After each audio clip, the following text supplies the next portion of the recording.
is the crime spree you may not have heard of. Thieves targeting Northeast Ohio government agencies, stealing more than $1 million along the way. Here's 5 investigator Scott Knoll dug into state numbers and has more now on what he's uncovered. Picturesque West Geauga County may be the last place you'd expect to find cyber criminals at work.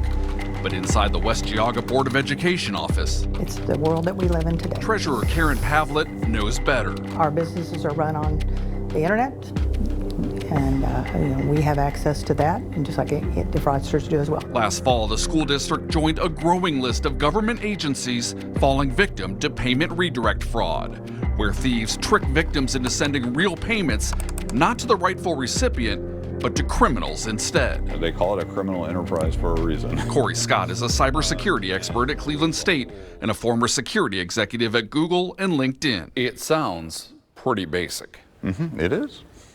But it's effective. It is quite effective. Scott says most Ohio cases involve vendor impersonation.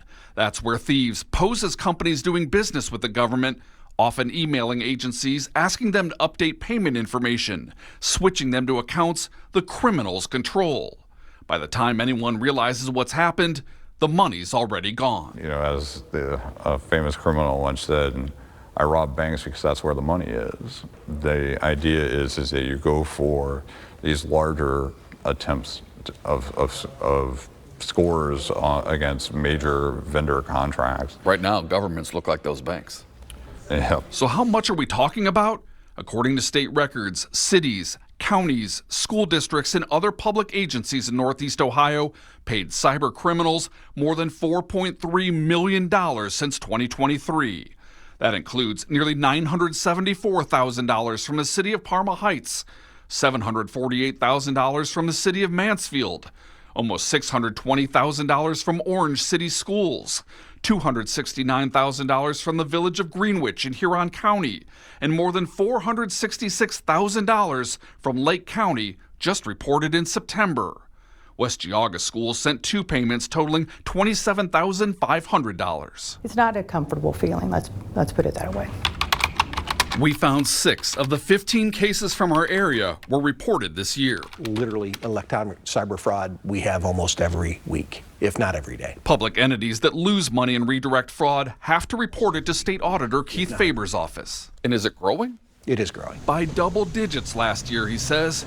It's why his office issued alerts to governments statewide, warning them to verify any request to change payment information before sending money. The problem is, without taking that inconvenience, you're subjecting the city or the county or the township or the governmental entity to a huge potential loss.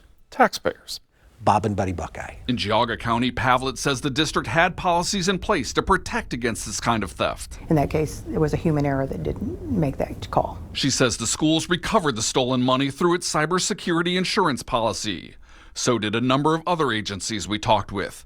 But Scott warns that, too, comes with a price. For most carriers and underwriters of cyber insurance policies, they rate municipalities as one of the most riskiest entities to insure because of these types of losses.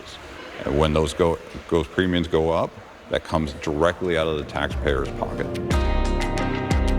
It's why Faber says it's important we realize this isn't a victimless crime. And the fact is we're all government. When you steal or people take advantage of government, they're taking advantage of taxpayers. Because of that, Faber says his office plans to hold fiscal officers who don't take proper precautions personally responsible for the losses, meaning they'll be the ones, not taxpayers, forced to repay the money lost to cyber thieves. Scott Knoll, thank you so much for that report tonight. Speaking of fraud, we have learned the University of Akron reported to campus police that the identities of about 20 former students may have been stolen. According to a preliminary police report, this came to light after the university found out about fraudulent student account activity totaling about $60,000.